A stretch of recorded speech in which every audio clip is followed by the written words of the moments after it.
ಬಾಗಲಕೋಟೆ ಜಿಲ್ಲೆಯಲ್ಲಿ ಯುನಾನಿಮಸ್ ಕ್ಯಾಂಡಿಡೇಟೇ ಆಗೋದು, ಅದು ಆಗತ್ತೆ, ಅದ್ರ ಬಗ್ಗೆ ಏನು ಡೌಟ್ ಬೇಡ. ಸಿ ಎಮ್ ಅವ್ರು ಹೇಳಿದ್ದಾರೆ, ಮೇಟಿ ಅವ್ರ ಫ್ಯಾಮಿಲಿ ಕೊಡ್ತೀವಿ ಅಂತ ಹೇಳಿದ್ದಾರೆ.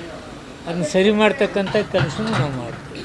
ಈಗ ಮಲ್ಲಿಕಾರ್ಜುನ ಮೇಟಿ, ಉಮೇಶ್ ಮೇಟಿ ನಡುವೆ ಫೈಟ್ ಇದೆ. ಮಹಾದೇವಿಯವರು ಸ್ವತಂತ್ರವಾಗಿ ಸ್ಪರ್ಧೆ ಮಾಡ್ತೀನಿ, ನಾನು ಅದಕ್ಕೆ ಒಪ್ಪಲ್ಲ ಅಂತ ಸಿ ಎಮ್ ಅವ್ರ ಮುಂದೆ ಹೇಳ್ತೀನಿ. ನಿಮ್ಮದು ಸುಳ್ಳು ಮಾಹಿತಿ ಇದೆ. ಎಲ್ಲರನ್ನೂ ವಿಶ್ವಾಸ ತೆಗೆದುಕೊಂಡೇ ಆ ಫ್ಯಾಮಿಲಿಗೆ ಟಿಕೆಟ್ ಕೊಡ್ತದೆ.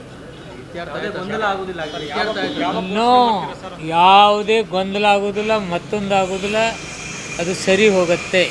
ಯಾವಾಗ ದಿನ ಕಡಿಮೆ ಇದೆ, ಬೇಗ ಮಾಡ್ತೀವಿ. ಹೈಕಮಾಂಡ್ ಕಳಿಸ್ಬೇಕಲ್ಲ, ನಾವು ಲಿಸ್ಟಲ್ಲಿ ಇನ್ನು ಹೈಕಮಾಂಡ್ ಕೇಳ್ತಾರೆ, ಹೈಕಮಾಂಡ್ ಕಳಿಸಿ ಬೇಗ.